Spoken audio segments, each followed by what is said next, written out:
buhay o kabiguan, ng ligaya o lungkot. Kaya marapat lamang na tanggapin si Jesus bilang tagapagligtas at Panginoon. At matapos yun ay panariwain ang katapatan at paglapit sa Kanya bawat araw o day by day. Ang day by day ay naglalayong umalalay sa pang-araw-araw na pamumuhay. Narito po si Kuya Ed Lapis sa mensaheng pinamagatang Blindness.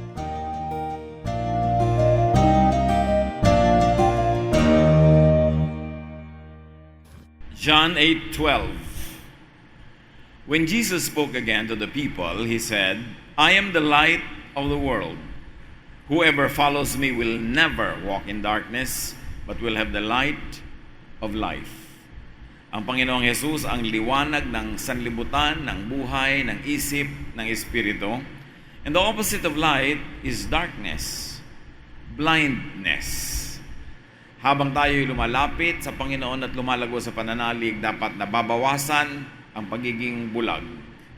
Ang ating pag-aaral, pinamagitan natin, blindnesses o iba't ibang uri ng kabulagan. Panginoon, salamat dahil kayo liwanag at yan ang dalangin namin. Napapagliwanag niyo ang aming isip, puso, katwiran, karunungan at nang sa ganon, maging totoo na kami nabubuhay, lumalakad sa liwanag.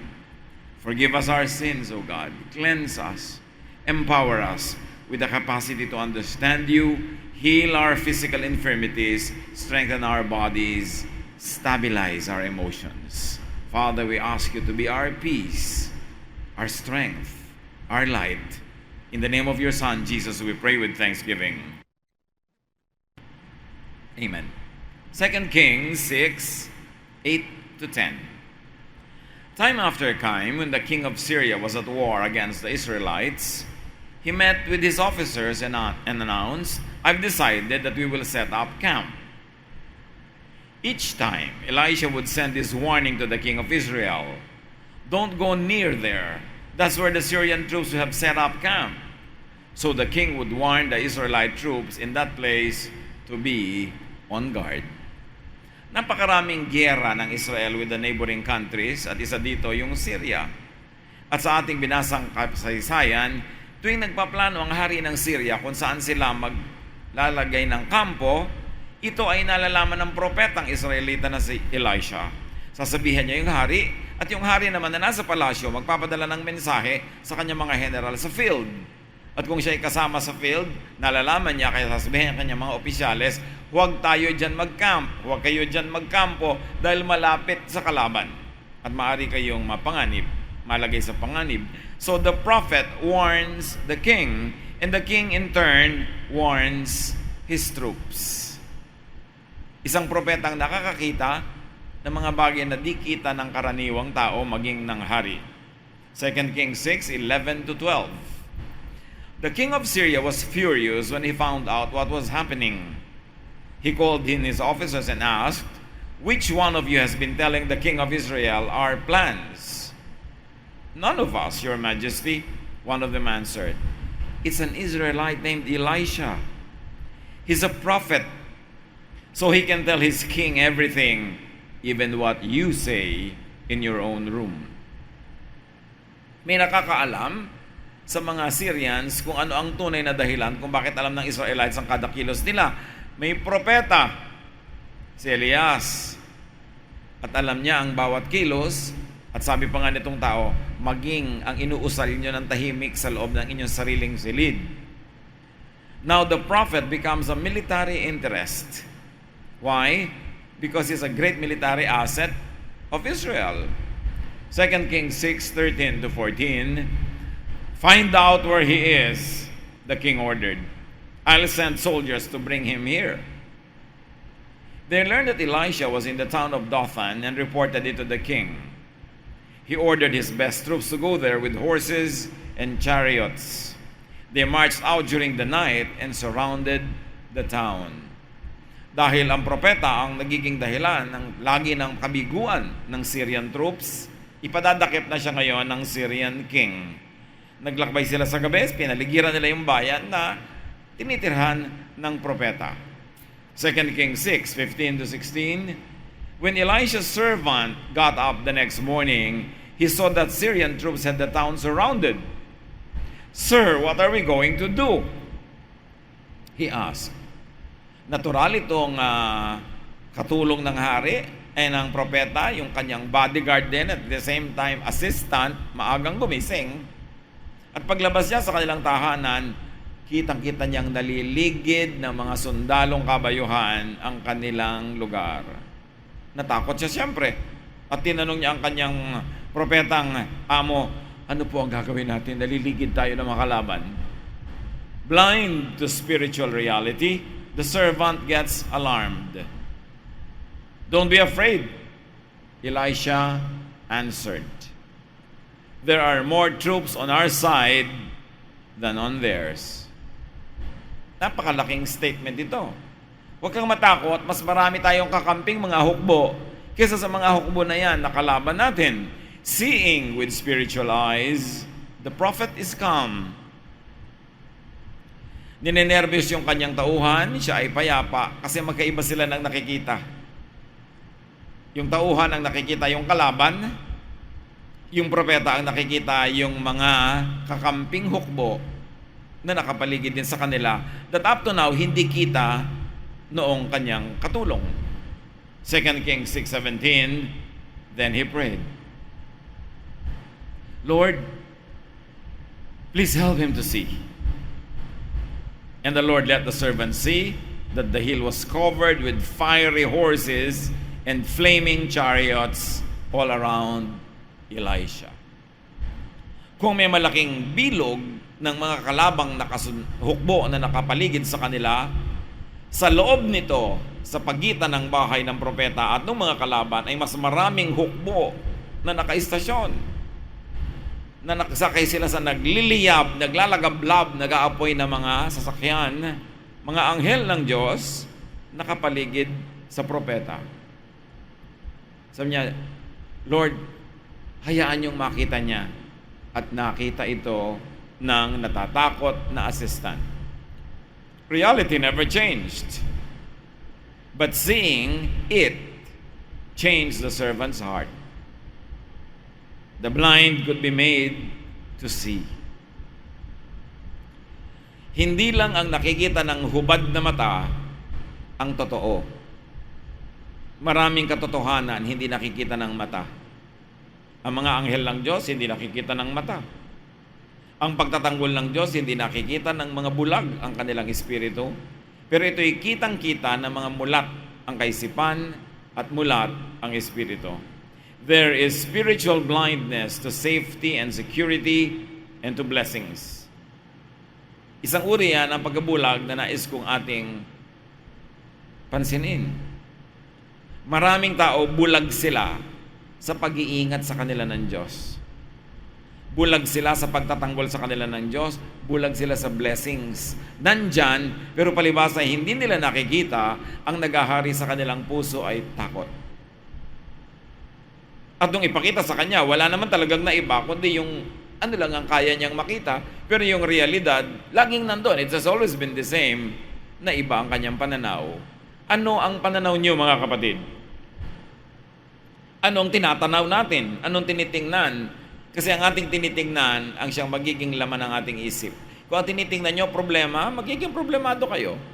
Kung ang tinititigan ninyo, panganib, ang tinititigan natin, mga hirap sa buhay, mga reklamo, mga kulang, it will register in our hearts. Kaya dapat pinipili ang tinitingnan. Pero natural lang naman kasi hindi niya makita dahil hindi naman siya ganun ka-spiritual.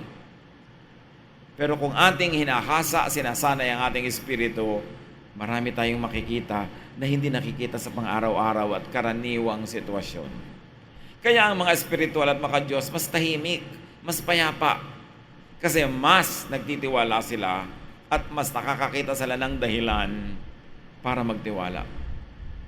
This spiritual blindness brings about fear. Yung blindness ng katulong. Ang nakikita yung kaaway, hindi nakikita yung kakampi. At kung minsan, kahit sa buhay natin, ganyan, wala tayong nakikita kundi kaaway natin yung tao. Hindi natin nakikita ang the same tao can be our kakampi. Kailangan malawak ang paningin, malalim, ang pananaw. 2 Kings 6:18, as the Syrian army came closer, Elisha prayed, Lord, make the soldiers blind. And the Lord blinded them with a bright light. Kanina, yung katulong niya ang blind, ipinanalangin niyang makakita, nakakita. Ngayon, yung nakakakita ng mga sundalong kalaban, ipinanalangin ng propetang maging bulag at binulag ng Diyos ng nakasisilaw na liwanag. Those with sight could be blinded. Maraming matatalino ang pwedeng mabobo, mapabobo. Maraming marurunong ang pwedeng maging mangmang. Maraming nakakakita ang pwedeng maging bulag. Hindi pwedeng laging pagtiwalaan kung ano ang meron tayo dahil pwedeng mabaligtad yun sa isang iglap. Those that could see very well were blinded. He who was blind was made to see. Reversals can happen. Kaya maraming matatalino, may mga ginagawang hindi bagay sa kanilang katalinuhan. Kasi nangyayari yon na ang nakakakita nabubulag, lalo't binubulag ng ningning, ng brilliance, ng liwanag. Itong mga sundalong ito na bulag sila ng sobrang liwanag, tayo pwedeng mabulag ng sobra nating pagnanasa. Pagnanasa sa pera, pagnanasa sa karangalan, pagnanasa sa pag-ibig, pagnanasa sa kung ano man, pwedeng mabulag at mawalan tayo ng katwiran. Dahil maraming uri ng kabulagan. Pwedeng bulag ang mata o bulag ang puso. Dapat conscious tayo about such blindness. So, the troops were all blinded at the same time. Ano ang balak ng propetang ito? 2 Kings 6:19-21. Elisha told the enemy troops, you've taken the wrong road and you're in the wrong town. Follow me, I'll lead you to the man you're looking for. Elisha led them straight to the capital city of Samaria. When all the soldiers were inside the city, Elisha prayed, Lord, now let them see again. The Lord let them see that they were standing in the middle of Samaria. The king of Israel saw them and asked Elisha, should I kill them, sir? Ipinanalangin ng propetang mabulag ang mga kalabang hukbo at nung nabulag, sinabi niya, mali ang pinuntahan nyo, mali ang napuntahan yung lugar, halik kayo't aakayin ko kayo't dadaling ko kayo sa tamang lugar para makita nyo ang hinahanap nyong tao. At dinala niya ang hukbong ito sa kalagitnaan ng kanilang kapitolyo, Samaria, kung saan nakaistasyon ang pinakamalalakas nilang hukbo. At nung ipinanalangin ng propetang makakitang muli ang mga sundalo, nagulat na lang sila. They were surrounded by the army of Israel, with the king asking the prophet for permission to kill all the Syrian soldiers. There is a spiritual, mental, and emotional blindness to danger, to deception, to misfortune. At nangyari ito sa mga sundalo ng Syria. Agad-agad nagtiwala sila sa propeta dahil nga sila'y bulag. At hindi lang naging bulag ang kanilang mata, naging bulag din ang kanilang katwiran sa panganib na maaari nilang suungin sa pagsunod sa propeta na dinala nga sila sa Samaria. Maaari silang maging bulag sa deception. They were actually deceived. But I will not go into the moral dimension of this lie, but it was a lie. And then, they were blind to the possibility of misfortune. Napangakuan sila na dadalhin sa tamang lugar, sa tamang tao, at sapat na yung pangako na yun para maging sunod-sunuran sila na hindi nila alam, ay dinala sila sa lugar na maging napakapanganib sa kanila kung sakali. This blindness causes a false sense of security. Pag sobra ka nagtitiwala agad, o sobra ka mapagtiwala lagi, pwede magkaroon ka ng false sense of security. Wala namang naloloko na hindi naloko ng pinagtitiwalaan. Hindi ka naman pwedeng lokohin ang hindi mo pinagtitiwalaan eh. Kasi paano kanya maloloko, hindi ka nagtitiwala. Kaya lahat ng naloko, nagtiwala. At lahat ng nakapanloko, pinagtiwalaan muna. Heto, nagtiwala sila, nabulag sila. Meron ngayon silang sense of security which was wrong because they were being led into the capital city of their enemy. There is this type of blindness that causes people to be susceptible to deception and danger. Pag nagtiwala, pag nahulog ang loob, pag nahuli mo ang loob, magiging mapagtiwala. Kaya maging sa pag-ibig, lahat ng nadaya ay nagtiwala muna at nagiging doble ang sakit. Pag naloko ka ng iniibig mo dahil una, nasaktan ka na dahil naloko ka. Number 2, ang nanloko pa ay iniibig mo, doble ang pait. Kung naloko ka na isang tao hindi mo naman mahal, naloko ka lang, nakuha yung hikaw mo, nakuha yung lote mo, masakit, pero isang sakit lang yon dahil naloko ka. Pero yung pinagtitiwala at iniibig mo pa, doble ang pait. Kaya mag-iingat sa pinagtitiwalaan. Hindi lahat ng pinagtitiwalaan ay magtataksil, pero lahat ng nagtataksil ay pinagtiwalaan muna. Dapat bukas ang mata ng tao sa panganib. Itong buong sundalong ito na bulag, sumunod sila, dinala sila sa lugar na pwede silang makatay. 2 Kings 6:22, "No," Elisha answered, "you didn't capture these troops in battle, so you have no right to kill them. Instead, give them something to eat and drink and let them return to their leader." Sabi ng hari ng Samaria, ng Israel, papatayin ko na ba sila? Wala kang karapatang patayin sila dahil hindi mo naman sila nabihag sa digmaan. I-deliver ko sila dito. Hindi mo sila prisoner of war. Wala kang right. Ang gawin mo, pakainin mo sila, busugin mo. At pagkatapos pauwiin mo sa kanilang bayan. It was a very unusual policy to feed your enemy. Wala nang ang kalaban-laban, pwede mo nang imassacre lahat. 2 Kings 6:23, "The king ordered a huge meal to be prepared for Syria's army. And when they finished eating, he let them go. For a while, the Syrian troops stopped invading Israel's territory." Yun ang naging bunga ng diplomacy ni Elisha.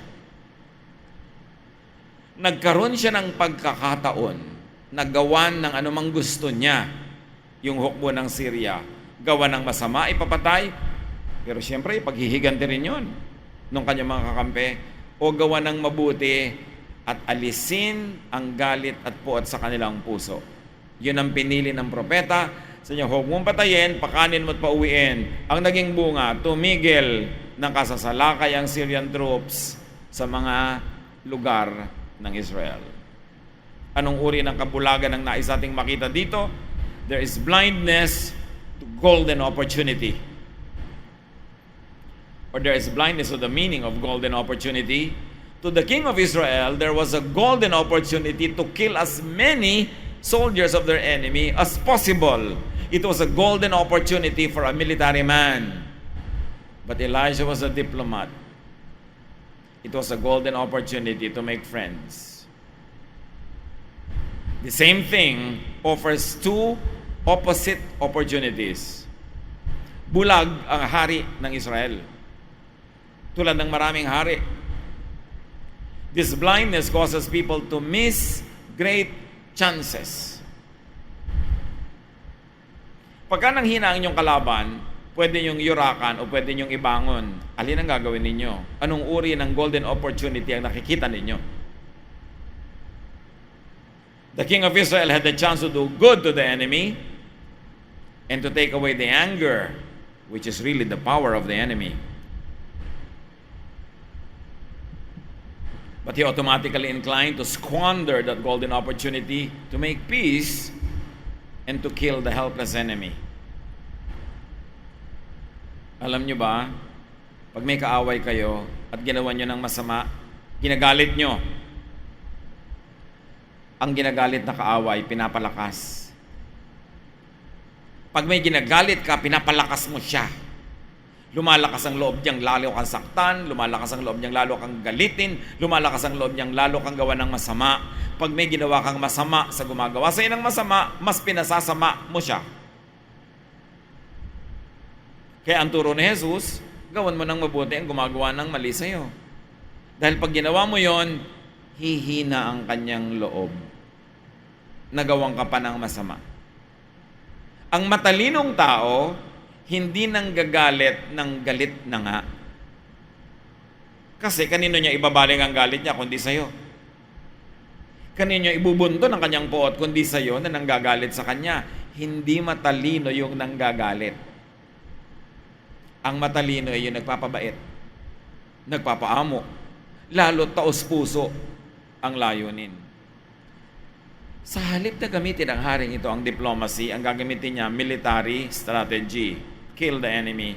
Pero pag pinatay mo naman niya, gagantihan ka rin ng mga anak niyan, kamag-anak niyan, hindi na matatapos. Open your eyes to and do not miss golden opportunities to do good to the good. That is just. Do not miss your golden opportunity to do good to the bad. That is good and godly and wise and diplomatic. It is the way of a winner.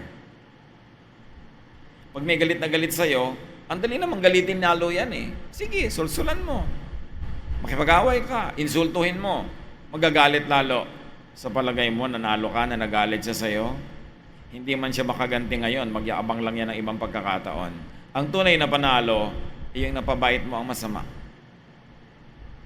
Natanggal mo galit niya sa'yo. Di ka man niya gawa ng mabuti, titigil na siyang gumawa na masama.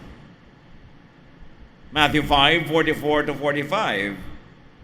But I tell you, sabi ni Jesus, to love your enemies and pray for anyone who mistreats you.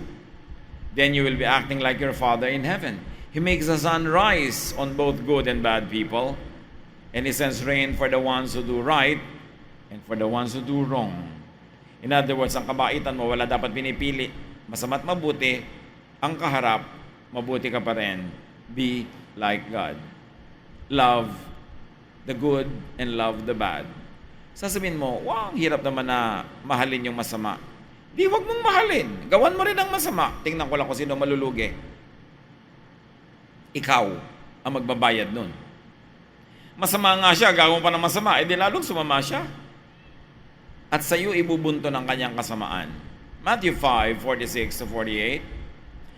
If you love only those people who love you, sabi ni Jesus, will God reward you for that? Even tax collectors love their friends. If you greet only your friends, what's so great about that? Don't even unbelievers do that? But you must always act like your Father in heaven. Sa inyo, huwag mong ipagmalaki na minamahal mo yung mapagmahal din. Ano naman ang kakaiba doon? Ano naman ang na-achieve mo na minahal mo yung nagmamahal sa'yo? Ganun. Kahit nga masasamang mga tax collectors, bandaraya, mahal din nila yung nagmamahal sa kanila. Pareho lang kayo.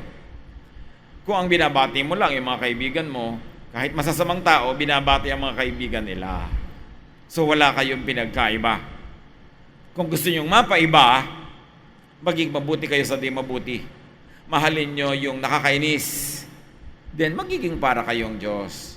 Kasi ang Diyos, minamahal niya lahat ng tao, umuulan sa lugar ng mabait at masama, di sinaga ng araw ang mabuti at hindi mabuti. So be better than sinners.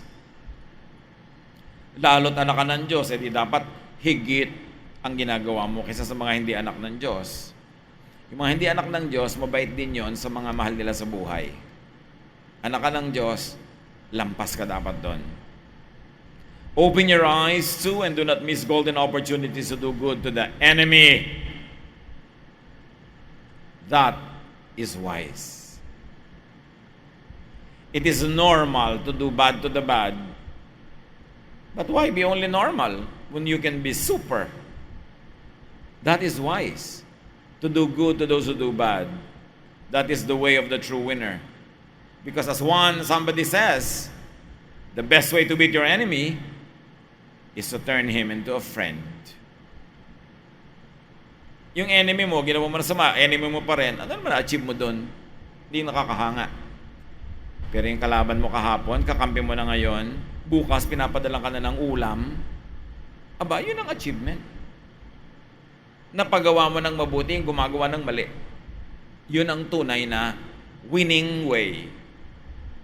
So which blindness could be afflicting you or all of us? each one of us. Ano kaya ang kanya-kanya natin mga kabulagan sa mga napag-usapan at sa mga pag-inisip mo, maiisip mo na rin dahil sa napag-usapan? Hindi naman pwede pag-usapan lahat, hahaba. Pero sapat na mabukas ang ating isip na maraming uri ng kabulagan para masuri natin ang mga sarili natin para sa iba pang mga kabulagan na hindi na pag-usapan. Open your mental and spiritual eyes. Ask God to open your eyes. Ask the Lord. Hingin sa Panginoon na ibukas ang ating mata. We must ask for it. Sabi ni Lord, ask and you shall receive. Knock and the door will be open to you. Seek and you will find. Mark 10:51-52, Jesus asked, "What do you want me to do for you?" The blind man answered, "Master, I want to see." Jesus told him, "You may go. Your eyes are healed because of your faith." Dear God, we ask for the same thing. We ask for sight. Mental, spiritual, emotional sight. Turuan mo kaming manuri, makakita ng di karaniwang nakikita. Maging malinaw ang malabo, maliwanag ang madilim. At nang sa ganon, maituwid ang baluktot, maitama ang mali, at magawa namin ang pinakamabuting magawa dito sa buhay na ito. Ipakita niyo po sa amin, aming Amang Diyos, ang aming mga kabulagan. Ang pagkabulag namin dahil sa mga bagay na aming minamahal, sinisinta, ginugusto, dinedesire, that blind us. Teach us to see with spiritual eyes. And in moments that we cannot see clearly, teach us to rely on those who can. On those who are gifted with sight, with reason, with light. Pagbulag-bulayan natin mga kapatid ang kahulugan nito sa buhay natin. Pagpasuri sa Panginoon at nawa lahat magkaroon ng dagdag na liwanag sa ikabubuti ng ating buhay at ikapupuri ng Panginoon. Lord, as your people pray silently, reveal yourself and make this message personal. Be with the Lord in silent reflection.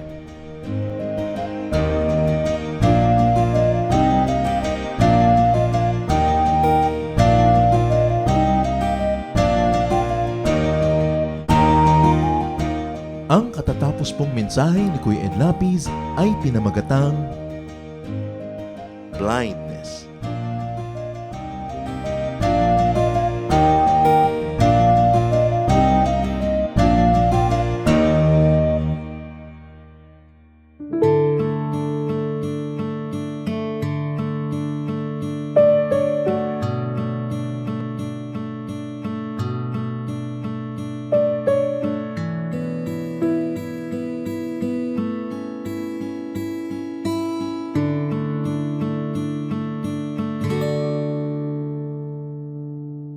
Magpakailan pa man,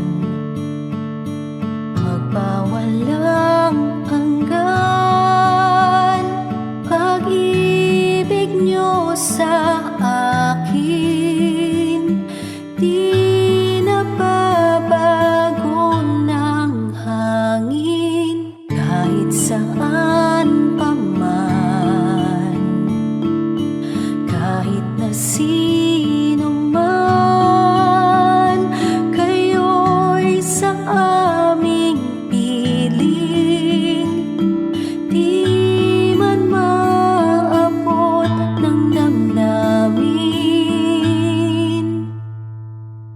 Ang pag-ibig niyo'y wagas, hindi magwawakas. Ako ay niligtas,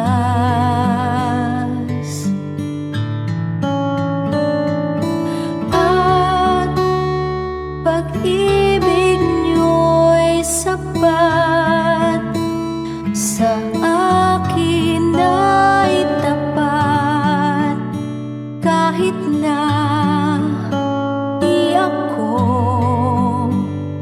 karapat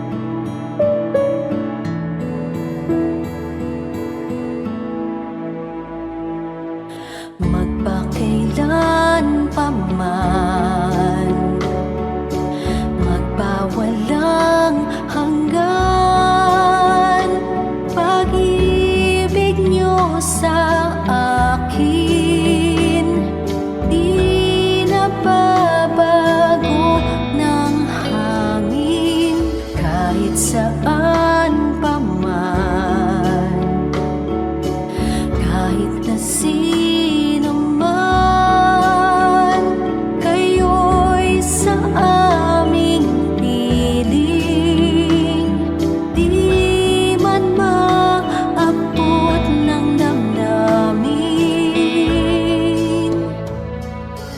Ang pag-ibig niyo'y wagas, hindi magwawakas. Ako ay niligtas.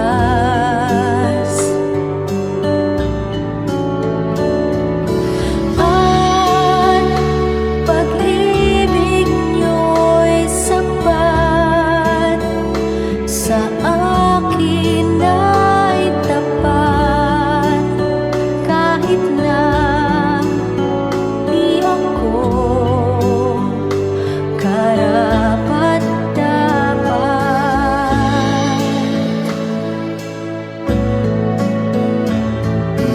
Tanging sa'yo aasa, lalapit ang magpupuno ng kulang sa lahat ng oras.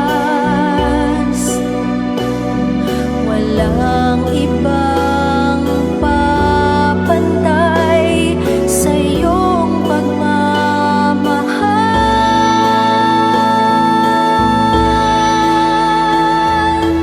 Ang pag-ibig niyo'y wagas, hindi magwawakas.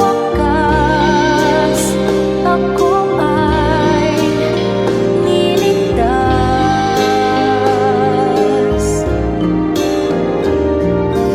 At pag-ibig niyo'y sapat, sa akin ay tapat, kahit na di ako karapat-dapat. Ang pag-ibig niyo'y wagas, hindi magwawakas. Ako ay niligtas.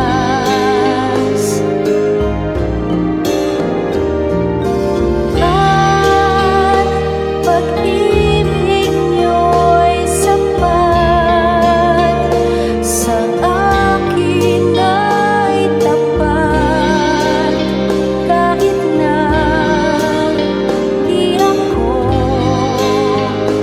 karapat-dapat. Ang pag-ibig niyo'y wagas, hindi magwawakas. Ako ay niligtas.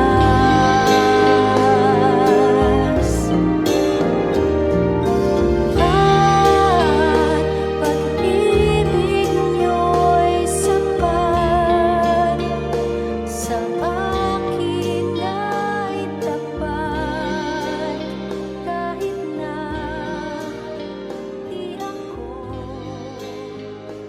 karapat-dapat.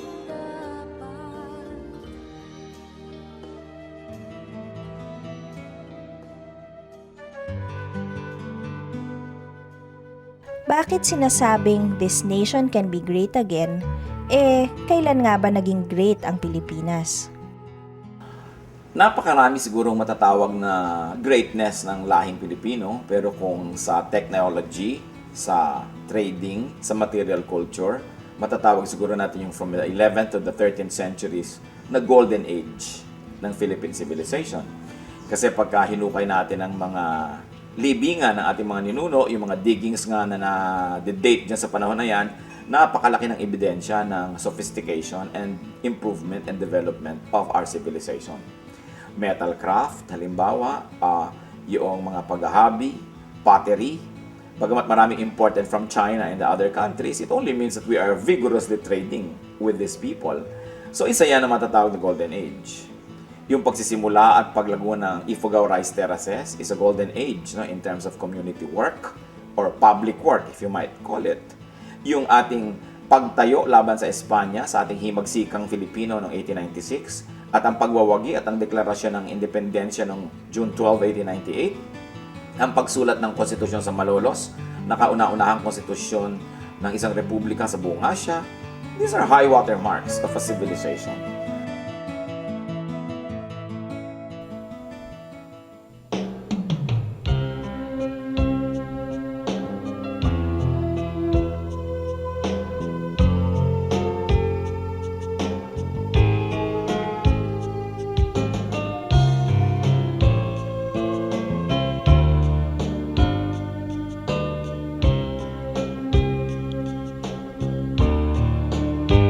Tulungan mo akong sundin ang iyong mga utos. Tulungan mo akong ang buhay ko'y maiayos.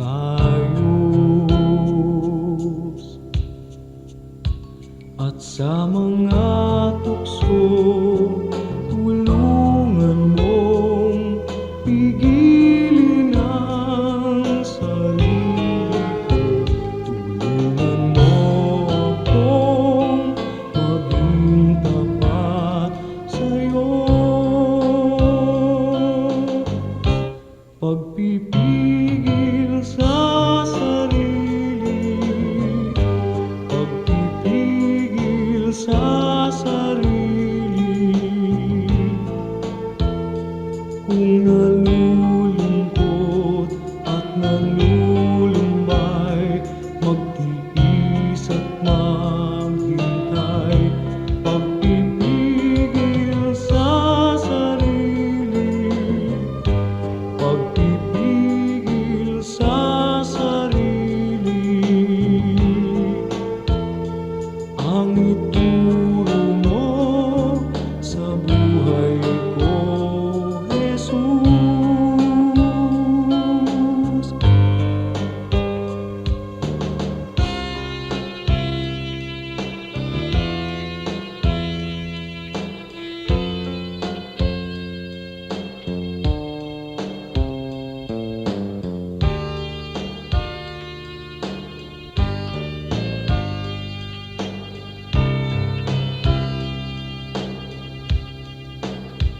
At sa mga tukso'y tulungan mong pigilin ang sarili ko. Tulungan mo akong maging tapat sa'yo. Pagpipigil sa sarili, pagpipigil sa sarili. Kung nalulungkot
daydayawan ka, o Apo Diyos, sa lahat ng panahon.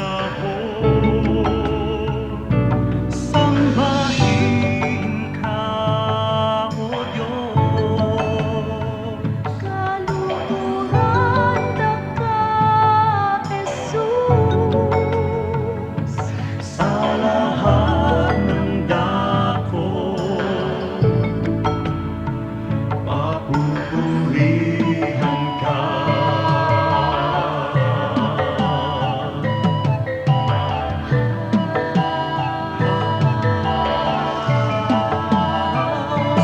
Sa pagsikat ng araw hanggang sa paglubog nito, ngalan ni Jesus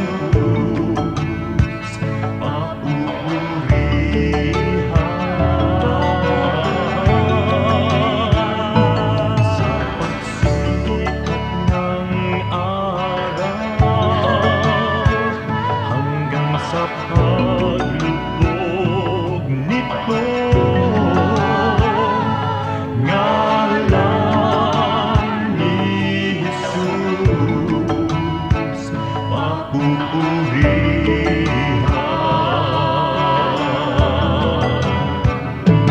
Sambahin ka, O Diyos, daikon ka, Jesus, daydayawan ka, O Apo Diyos, sa lahat ng panahon. Sambahin ka, O Diyos, kaluhuran ka, Jesus, sa lahat ng dako. Papupurihan ka.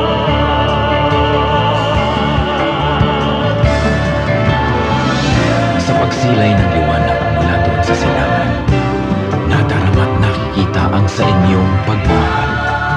Lumalandas, humahawan, tumatanglaw sa aking daan, nangunguna, gumagabay sa aking bala ng hakbang.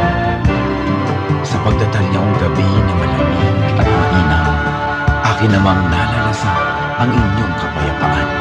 Patiningning ng bituin at liwanag niyong buwan ay banayad kaya dulot ay madlang kapahingahan.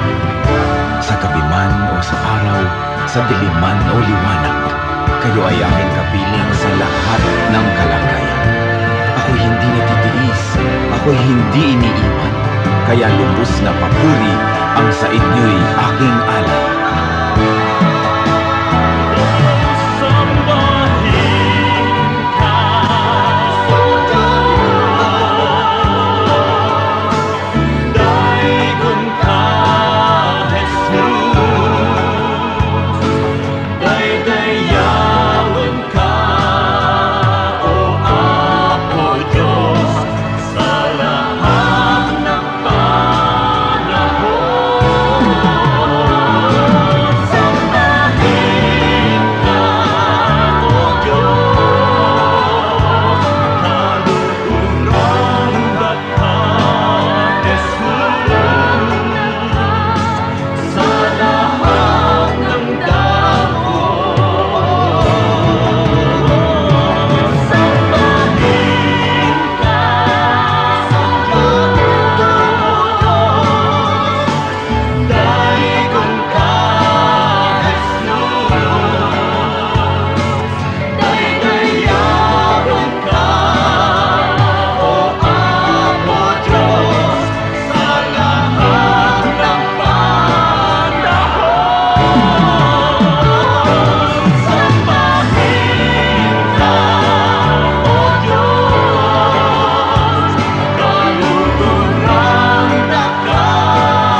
alinlangan, sa Kanya na nangako, di ka magbibigo.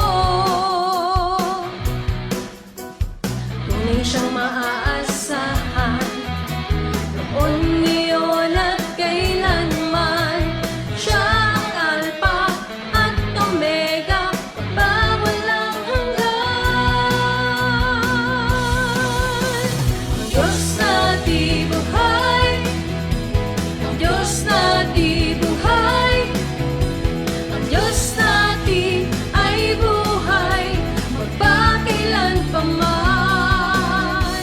Ang Diyos na di buhay, ang Diyos na di buhay, ang Diyos natin ay buhay, magpakailan pa man.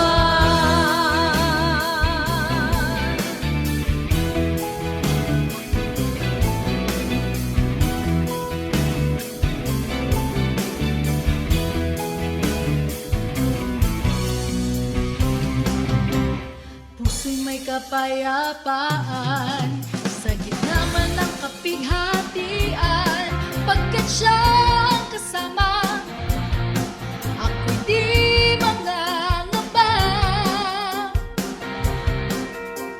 Purihin ka, O Diyos, kataas-taasan, purihin ka, Jesus, magpakailanman.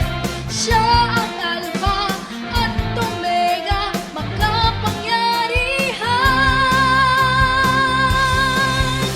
Ang Diyos na di buhay, ang Diyos na di buhay, ang Diyos natin ay buhay, magpakailan pa man. Ang Diyos na di buhay, ang Diyos na di buhay, ang Diyos natin ay buhay, magpakailan pa man. Ang Diyos natin ay buhay, ang Diyos natin ay buhay, ang Diyos natin ay buhay, magpakailan pa man. Ang Diyos natin ay buhay, ang Diyos natin ay buhay, ang Diyos natin ay buhay, magpakailan pa man. Ang Diyos natin buhay, siya ay ang Diyos natin buhay, ang Diyos natin ay buhay, magpakailan pa man. Ang Diyos natin buhay, ang Diyos natin buhay, ang Diyos natin ay buhay, magpakailan pa man. Ang Diyos natin ay buhay, magpakailan pa man. Ang Diyos natin ay buhay, magpakailan pa man.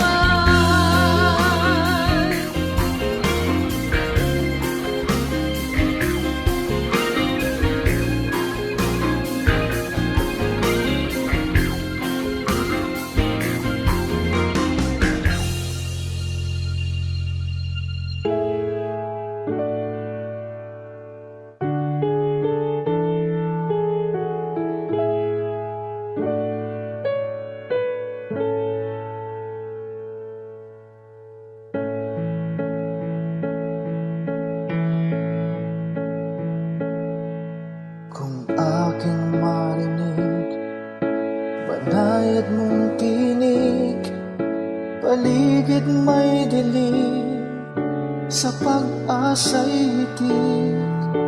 At kung sa panahon man ng kasiyahan, walang pagkalimot, dalay pasalamat.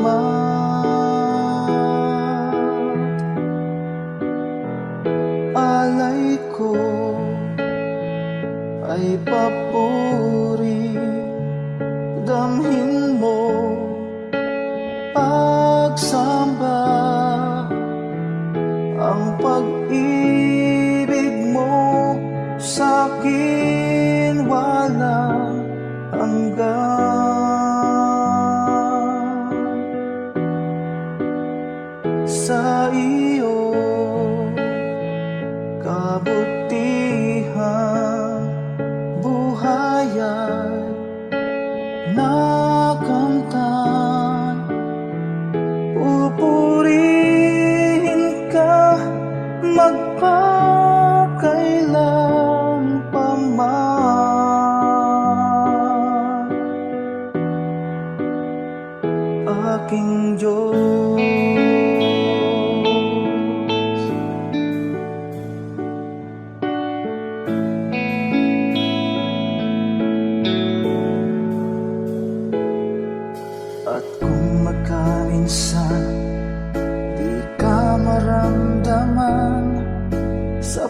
puso ko'y tiyak, ika'y naririyan.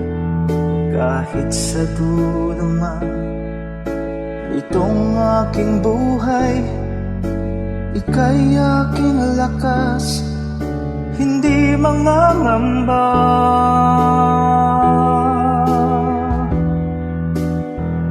Alay ko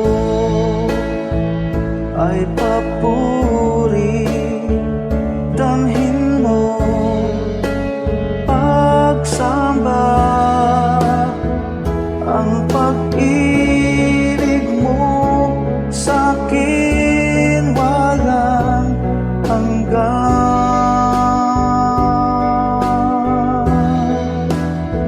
Sa iyong kabutihan, buhayan nakamtan, pupurihin ka magpakailan pa man.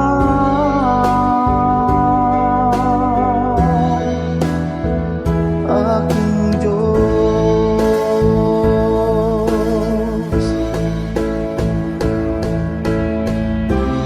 bawat yugto sa aking buhay,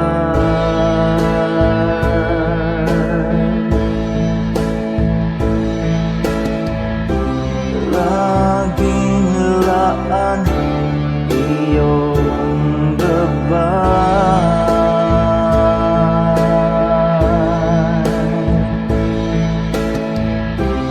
Sa piling mo may tagumpay.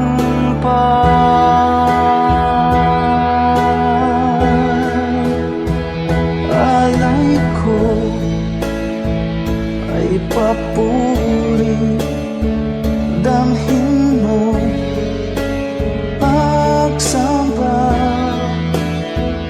ang pag-ibig mo sa'kin walang hanggan.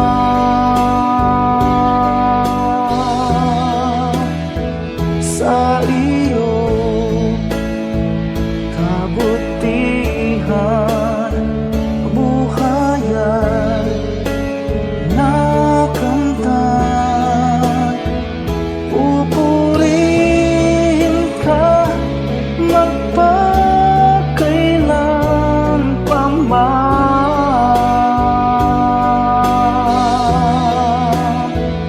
Alay ko ay papuri, damhin mo pagsamba, ang pag-ibig mo sa'kin walang hanggan.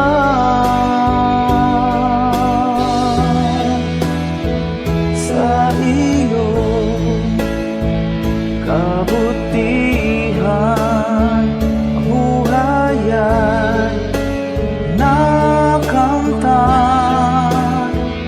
pupurihin ka magpakailan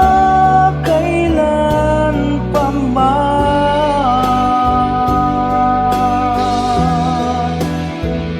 Aking Diyos,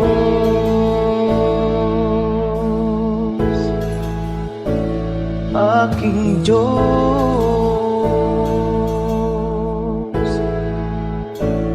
aking Diyos.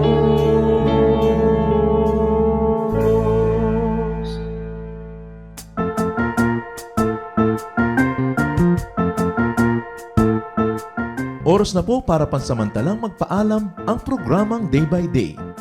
Tayo po'y magsama-sama tuwing ika-6 hanggang ika-7 ng umaga, araw-araw. Magandang umaga po at mabuhay ang Panginoong Hesus!